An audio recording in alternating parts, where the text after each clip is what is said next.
മഹാലക്ഷ്മി സീരിയലിൻ്റെ ഏറ്റവും പുതിയ പ്രൊമോ റിവ്യൂയിലേക്ക് എല്ലാ കൂട്ടുകാർക്കും സ്വാഗതം. അങ്ങനെ മഹാലക്ഷ്മിയും കണ്ണനും യാതൊരു സമാധാനവും ഇല്ല. അടുത്ത് കിടന്ന ലേഖ ഉറങ്ങുന്ന സമയം പോലും മഹിയുടെ കണ്ണിൽ മയക്കം വരുന്നില്ല. അതുപോലെ തന്നെ കണ്ണൻ്റെ അവസ്ഥയും. അവരൊരുമിച്ച് കണ്ട സ്വപ്നങ്ങളും കുഞ്ഞ് ജനിച്ചതിന് ശേഷം ഉണ്ടാകുന്ന ജീവിതത്തിലെ മാറ്റങ്ങളും ഒക്കെ സ്വപ്നം കണ്ട് ഒരുപാട് ആഗ്രഹത്തോടെ പ്രതീക്ഷയോടെ കാത്തിരുന്നവരാണ്. പ്രതീക്ഷിക്കാതെ ഇങ്ങനൊരു പിരിയലിൻ്റെ അവസ്ഥയിലേക്ക് കാര്യങ്ങൾ നീങ്ങിയത്. എന്നാൽ അതേസമയം വാമദേവൻ ഒരു കാര്യം മനസ്സിലാകുന്നുണ്ട്. ഈ അവസരം എങ്ങനെയെങ്കിലും മുതലാക്കണം. മഹാലക്ഷ്മിയെ സംബന്ധിച്ച് കണ്ണനോട് ചെയ്തത് തീരാത്ത വഞ്ചനയാണ്. നിങ്ങളെന്താ പറയുന്നത്? അഥവാ സത്യം അറിഞ്ഞാലും അതിനെന്ത് മഹിക്ക് പേടിക്കാനുള്ളത്? അവൾ കണ്ട കാര്യം മറച്ചു വെച്ചെന്നല്ലേ ഉള്ളൂ. അത് കണ്ണനെ സംബന്ധിച്ച് ഏറ്റവും വലിയ തെറ്റാ. അതുകൊണ്ടാണ് ഞാൻ പറയുന്നത് ഈ അവസരം എങ്ങനെയെങ്കിലും മുതലാക്കണമെന്ന്. നിങ്ങൾ അച്ഛനും മോനും എന്തെങ്കിലുമൊക്കെ ഇങ്ങനെ പറഞ്ഞുകൊണ്ടിരിക്കത്തേ ഉള്ളൂ, അല്ലാതെ ഒന്നും നടക്കാൻ പോകുന്നില്ല. ആര് പറഞ്ഞടി നടക്കാൻ പോകുന്നില്ലെന്ന്? ഈ അവസരം ഞാൻ എങ്ങനെയെങ്കിലും ഉപയോഗപ്പെടുത്തും. അവളിൽ നിന്നും കുറച്ച് പണം ഞാൻ ഉണ്ടാക്കുകയും ചെയ്യും. സ്വാതി മോളുടെ കല്യാണത്തിന് കണ്ണൻ സത്യങ്ങൾ അറിഞ്ഞു കഴിഞ്ഞാൽ എന്തെങ്കിലും തരുമെന്ന് നീ വിചാരിക്കുന്നുണ്ടോ? അതില്ല. അപ്പം പണം ഉണ്ടാക്കാനുള്ളൊരു മാർഗ്ഗമാണ് ഞാൻ പറഞ്ഞത്. സ്വാതി മോളുടെ കല്യാണത്തെക്കായി മുമ്പേ അത്യാവശ്യമായിട്ട് ചെയ്യേണ്ട ഒരു കാര്യമുണ്ട്. മേഘൻ്റെ ചികിത്സ. 1-2 തവണ തോമസ് വൈദ്യരുടെ ഹോസ്പിറ്റലിൽ കൊണ്ടുപോയി കാണിച്ചിട്ടും അയാൾ പ്രത്യേകിച്ച് പ്രതീക്ഷയൊന്നും തന്നിട്ടില്ല.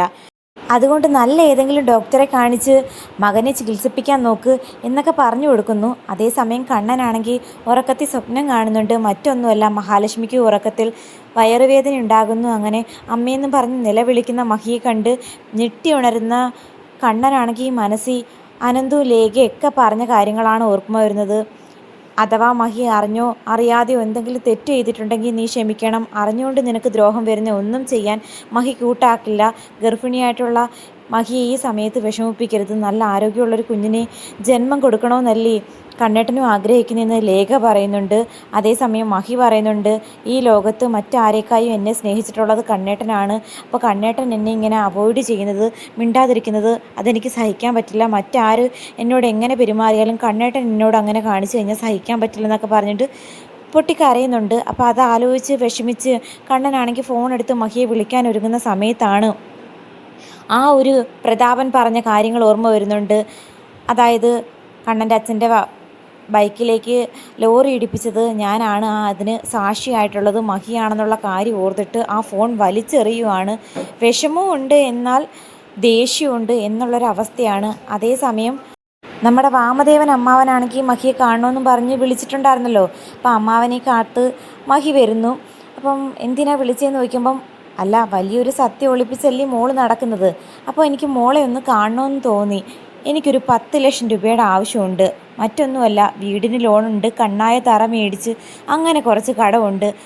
തുച്ഛമായ പൈസ കണ്ണൻ മാസം തോറും ഞങ്ങൾക്ക് 2 പേർക്കും അയച്ചു തരുന്നെങ്കിലും ലോൺ അടയ്ക്കാൻ മാത്രമേ ഉള്ളൂ. അതുകൊണ്ട് മോൾ എനിക്കൊരു 10 ലക്ഷം രൂപ സംഘടിപ്പിച്ച് തരണം. കാരണം മോള് സാക്ഷിയാണെന്നുള്ള ആ ഒരു ഞെട്ടിക്കുന്ന സത്യം കണ്ണൻ ഇതുവരെ അറിഞ്ഞിട്ടില്ല. അത് തുറന്നു പറഞ്ഞാൽ മോളുടെ ജീവിതം ഗോവിന്ദയായിരിക്കും. അതുകൊണ്ട് മോളുടെ ദാമ്പത്യ ജീവിതം രക്ഷിക്കണമെന്നുണ്ടെങ്കിൽ 10 ലക്ഷം രൂപ എനിക്ക് തരണമെന്ന് പറയുന്ന സമയത്ത് അമ്മാവൻ കരുണയ്ക്ക് എനിക്കും കമലേശ്വരം തറവാട്ടിലേക്ക് ജീവിതം കിട്ടിയത്. അമ്മാവൻ്റെ ഏറ്റവും ഉറ്റ സുഹൃത്താ പ്രതാപൻ. അയാളുടെ മോളുടെ ജീവിതം തകർക്കാൻ അമ്മാവൻ കൂട്ടു നിൽക്കുമോ? ഈ സത്യം അറിഞ്ഞു കഴിഞ്ഞാൽ കണ്ണേട്ടൻ്റെ മാത്രം അച്ഛനല്ല, ഉണ്ണിയുടെയും കൂടി അച്ഛനാ. ഉണ്ണി അത് സഹിക്കില്ല. അവളുടെ ദാമ്പത്യ ജീവിതവും തകരില്ലേ എന്ന് പറയുമ്പോൾ അതിന് എന്ത് തകരാൻ? ഒന്നാമതേ ആ പെങ്കൊച്ചിന് അവനെ ഇഷ്ടമല്ല. തട്ടിമുട്ടി അങ്ങ് പോന്നേ ഉള്ളൂ. അതിൻ്റെ പേര് ദാമ്പത്യ ജീവിതം തകർന്നാലും തകർന്നില്ലെങ്കിലും എനിക്കത് അറിയേണ്ട കാര്യമില്ല. എനിക്ക് പൈസയാണ് അത്യാവശ്യം എന്ന് പറയുന്നുണ്ട്. പിന്നെ അമ്മാവൻ എന്നെ ഭീഷണിപ്പെടുത്താനൊന്നും നോക്കണ്ട. ആ വീട്ടിൽ വെറും ഒരു വേലക്കാരിയായിട്ടാണ് എന്നെ കല്യാണം കഴിപ്പിച്ചു വിട്ടത്. പക്ഷെ കരുണ അങ്ങനല്ല എന്ന് പറയുന്നതും കൂടി ഓർത്ത് വാമദേവൻ തിരിച്ച് തക്ക മറുപടി കൊടുക്കുന്നുണ്ട് മഹാലക്ഷ്മിക്ക്. കരുണയെ മഹാലക്ഷ്മിയായിട്ട് വാഴിക്കാൻ വേണ്ടിയിട്ട് അവിടേക്ക് പറഞ്ഞു വിട്ടപ്പം കണ്ണൻ കോടീശ്വരനും നീ മുതലാളിച്ചിയായി ഞങ്ങളെയൊക്കെ ഇഷ്ടം പോലെ വട്ടം ചുറ്റിച്ചില്ലേ, അതിനുള്ളൊരു തിരിച്ചടിയും കൂടിയാ. പൈസ കൃത്യമായിട്ട് തന്നില്ലെന്നുണ്ടെങ്കിൽ നിൻ്റെ ജീവിതം ഞാൻ തകർത്തിരിക്കും എന്ന് പറയുമ്പോൾ മഹി പറയുന്നു, 10 ലക്ഷം തന്നു കഴിഞ്ഞാൽ തന്നെ പിന്നെ പൈസ ചോദിക്കത്തില്ലെന്ന് എന്താ ഉറപ്പ്? തീർച്ചയായിട്ടും ചോദിക്കും. എനിക്ക് പൈസയ്ക്ക് ആവശ്യം വരുമ്പോഴെല്ലാം ഞാൻ നിന്നെ വിളിച്ച് പൈസ ചോദിക്കും എന്നൊക്കെ പറയുന്നത് കേട്ടിട്ട് ആകെ ഷോക്കായിട്ട് നിൽക്കുന്നുണ്ട്. അപ്പം മഹി അമ്മാവനെ ഞാൻ പിന്നെ വിളിച്ചേക്കാം, ആ വിളിക്കണം, പൈസ റെഡിയായെന്ന് പറയാൻ വേണ്ടിയിട്ട് വിളിക്കണമെന്നൊക്കെ പറഞ്ഞ് അമ്മാവൻ ഹാപ്പി ആയിട്ട് തിരിച്ച് വീട്ടിലേക്ക് വരുന്നുണ്ട്. അപ്പോൾ സീമന്തിനി കാറിൻ്റെ സൗണ്ട് കേട്ടപ്പോൾ ഓടി വന്ന് നോക്കുന്നുണ്ട്. അപ്പം സീമന്തിനിയോട് പറയുന്നുണ്ട്, എൻ്റെ മുഖം കണ്ടിട്ട് നിനക്ക് എന്ത് തോന്നുന്നു? ഞാൻ ഭയങ്കര ഹാപ്പി അല്ലേ? അതായത് പോയ കാര്യം ശരിയായി. ആ മഹി എന്ന് പറയുന്നത് നമുക്കൊരു വേൾഡ് ബാങ്കാ, നമുക്ക് ചോദിക്കുന്നതിനനുസരിച്ച് പണം തരാനുള്ള ബാങ്ക്. അല്ല മനുഷ്യ, നിങ്ങൾ കാരണമല്ലേ കണ്ണൻ്റെ അച്ഛൻ മരിച്ചത്. എന്നിട്ട് ആ ആത്മാവിൻ്റെ പേര് വില പേശി പണം ചോദിക്കുന്നത് മോശമല്ലേ? നീ അങ്ങനെ സത്യസന്ധയൊന്നും ആവരുതേ. മനുഷ്യ എങ്ങനെയെങ്കിലും ആ പെങ്കൊച്ചിനെ ഇറക്കി വിടാനുള്ള പണം ഒപ്പിക്കാൻ നോക്കുമ്പോഴാണ് അവളുടെ ഓരോ ന്യായങ്ങൾ. എന്തായാലും നീ സ്വാതിമോക്ക് വേണ്ടിയിട്ട് നല്ല ആലോചനകൾ തന്നെ നോക്ക്. ഇപ്പം അവളുടെ കല്യാണം നടത്താനുള്ള വരുമാനമൊക്കെ ഇപ്പം നമ്മുടെ കയ്യിലും ഉണ്ടടി എന്ന് പറഞ്ഞ് സന്തോഷിക്കുന്ന സമയത്ത് സീമന്തിനിക്ക് ഭയങ്കര ഹാപ്പി ആകുന്നുണ്ട്. ഒരു കണക്കിന് ആ ആനന്ദവും ലേഖയൊക്കെ സത്യങ്ങൾ അറിഞ്ഞത് നമുക്ക് നന്നായി. അതുകൊണ്ടല്ലേ എനിക്കിങ്ങനൊരു ചാൻസ് കിട്ടിയത്. അവരിനി സത്യങ്ങൾ, അതായത് പ്രതാപൻ ഇനി കണ്ണനോട് തുറന്നു പറഞ്ഞാലോ, നിങ്ങളാ കൊട്ടേഷൻ കൊടുത്ത് കണ്ണൻ്റെ അച്ഛനെ കൊന്നതെന്ന്. അങ്ങനെ അവന് പറയാൻ പറ്റില്ലടി. കാരണം അങ്ങനെ പറഞ്ഞു കഴിഞ്ഞാൽ അവൻ ജയിലിലാകും. അവൻ്റെ ഇപ്പോഴത്തെ സാമ്പത്തിക അവസ്ഥയൊക്കെ മാറും, അവൻ്റെ മോളുടെ ജീവിതവും തകരും. അതുകൊണ്ട് എന്തായാലും അവൻ അതിന് മുതിരില്ല. അവൻ്റെ അമ്മയ്ക്കും ഒന്നും തുറന്നു പറയാൻ പറ്റാത്ത അവസ്ഥയിലാക്കി വെച്ചിട്ടുണ്ട്. അതുകൊണ്ട് നീ ആ കാര്യത്തിൽ പേടിക്കണ്ട എന്ന് പറഞ്ഞു കൊടുക്കുന്നു. എന്തായാലും സ്വാതിമോൾക്ക് വേണ്ടി നല്ല ആലോചന തന്നെ നോക്കിക്കോ. ഇപ്പം അത് നടത്തിവിടാനുള്ള പൈസ നമ്മുടെ കയ്യിൽ വരാൻ പോകുമല്ലേ. കുറേ നാൾക്ക് ശേഷം സന്തോഷത്തോടെ മനസമാധാനത്തോടെ എന്തെങ്കിലും കഴിക്കണം. നീ പോയി ഫുഡ് എടുത്ത് വെക്കുന്നൊക്കെ പറഞ്ഞ് വാമദേവൻ സന്തോഷത്തോടെ പോകുന്നത് നോക്കി സീമന്തിനിയാണെങ്കിൽ ഹാപ്പി ആയിട്ട് നിൽക്കുന്നുണ്ട്. ആഗ്രഹിച്ചതുപോലെ നമ്മുടെ ജീവിതം ഇനി മാറാൻ പോകുക എന്നുള്ള പ്രതീക്ഷയോടെ. അതേസമയം മഹാലക്ഷ്മി അനന്തുവിനോട് വന്ന് നടന്ന കാര്യങ്ങളൊക്കെ പറയുന്നുണ്ട്. അപ്പം അയാൾ ഇത് വെച്ച് ബ്ലാക്ക് മെയിൽ ചെയ്യാനാണ് ഉദ്ദേശം. ഇപ്പോൾ 10 ലക്ഷം ചോദിച്ചിട്ടുണ്ടെങ്കിൽ നാളെ 10, 15, 20 സംഖ്യകൾ മാറും. അയാൾ പൈസ കൊടുക്കാൻ തുടങ്ങിക്കഴിഞ്ഞാൽ മേടിച്ചുകൊണ്ടേയിരിക്കും.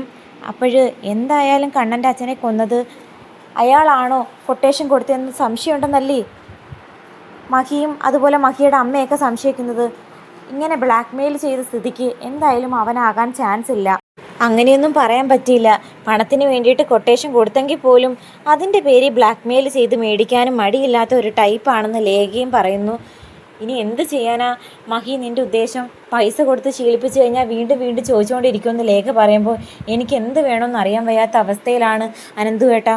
അപ്പോൾ അനന്തു പറയുന്നുണ്ട്, സത്യങ്ങളൊന്നും കണ്ണനോട് തുറന്നു പറയാത്തത് കൊണ്ട് ആ അവസരം അയാൾ മുതലാക്കുക. അപ്പോൾ ലേഖ പറയുന്നു, എന്തായാലും അനന്തുമായിട്ട് സത്യങ്ങളൊന്നും അയാളോട് പറയണ്ടായിരുന്നു, അതിൻ്റെ പേരിനല്ലേ ഇങ്ങനെ വില പേശുന്നത്. ഇനി പറഞ്ഞിട്ട് കാര്യമില്ല. എന്തായാലും പൈസ കൊടുക്കണ്ട. ഇങ്ങനെ വീണ്ടും ശല്യം ചെയ്യുവാണെങ്കിൽ അയാളുടെ ശല്യം ഇല്ലാണ്ടാക്കാൻ ഒരു മാർഗ്ഗമുണ്ട്. മാർക്കോയെ അറിയിക്കേണ്ട കാര്യമേ ഉള്ളൂ. പൈസ ചോദിക്കാൻ പോലും ഇനി അയാൾ ജീവനോടെ കാണണമെന്നില്ല. കാര്യങ്ങൾക്കൊരു വ്യക്തമായ തീരുമാനം എടുക്കണം. എനിക്കും ചില സംശയങ്ങളൊക്കെ ഉണ്ട്. ഇയാളുടെ ഈ പണത്തിനോടുള്ള ആക്രാന്തം കണ്ടിട്ട് ഇനി അയാളായിരിക്കുമോ കണ്ണൻ്റെ അച്ഛനെ കൊന്നേന്ന് അനന്തു പറയുന്ന സമയത്ത് എന്തായാലും ഞാൻ വ്യക്തമായൊരു തീരുമാനം എടുത്തിട്ടുണ്ട്. ഇനി അതിൽ നിന്നൊരു പിന്നോട്ടില്ല. അങ്ങനെ മഹി ഇറങ്ങിപ്പോകുന്നുണ്ട്. അപ്പം മഹിയോട് ചോദിക്കുന്നു, എവിടെ പോവും, ആരെ കാണാനാന്ന് ലേഖ ചോദിക്കുമ്പം അതൊന്നും ഇപ്പോൾ പറയുന്നില്ല, വരുമ്പം പറയാമെന്ന് പറഞ്ഞ് മഹി പോകുമ്പോഴത്തേക്കും ലേഖ വന്ന് അനന്തുവിനോട് പറയുന്നുണ്ട്, പ്രഗ്നൻ്റ് ആയിട്ടിരിക്കുന്ന ഈ സമയത്ത് അധികം ടെൻഷൻ അടിച്ചു വിടാത്തയാ. ഇപ്പോൾ തന്നെ മഹി ഒരുപാട് ടെൻഷൻ അടിക്കുന്നുണ്ട്. അത് പാടില്ലെന്ന് പറയുമ്പോഴത്തേക്കും എന്ത് ചെയ്യാനാ, സാഹചര്യം ഇങ്ങനെ ആയിപ്പോയില്ലേ എന്നുള്ള രൂപത്തിൽ അനന്തു സംസാരിക്കുന്നുണ്ട്. അതിനുശേഷം കണ്ണനാണെങ്കിൽ ഇങ്ങനെ വിഷമിച്ച് ഓഫീസിലിരിക്കുന്നുണ്ട്. അവിടേക്ക് കണ്ണനെ കാണാനായിട്ട് മഹി ഓഫീസിനകത്തേക്ക് കയറി വരുമ്പോൾ സൗണ്ട് കേട്ടിട്ട് കണ്ണനാണെങ്കിൽ അങ്ങോട്ടേക്ക് നോക്കുന്നു. അപ്പം മഹി വന്നിങ്ങനെ മുമ്പിൽ നിൽക്കുന്നത് കണ്ട് ആകെ ഷോക്കായി പരസ്പരം നോക്കി നിൽക്കുന്ന മഹിയും കണ്ണനെയും കാണിച്ചുകൊണ്ടാണ് എപ്പിസോഡ് അവസാനിക്കുന്നത്. അപ്പോൾ എന്താകുമെന്ന് കാത്തിരുന്ന് കാണാം. ഇനി മാർക്കോയുടെയും അതുപോലെ വാമദേവൻ്റെയും ആ ഒരു കോമ്പിനേഷൻ ആയിരിക്കും വരാൻ പോകുന്നത്. വാമദേവൻ എന്തായാലും മാർക്കോയുടെ കയ്യിൽ നിന്ന് മേടിച്ചു കൂട്ടുമെന്നുള്ള കാര്യത്തിൽ സംശയമൊന്നും വേണ്ട. സത്യങ്ങളെല്ലാം തുറന്നു പറഞ്ഞ് ആ ഒരു പൈസ തട്ടാനുള്ള വാമദേവൻ്റെ നീക്കം കറക്റ്റ് സമയത്ത് തന്നെ അനന്തുവും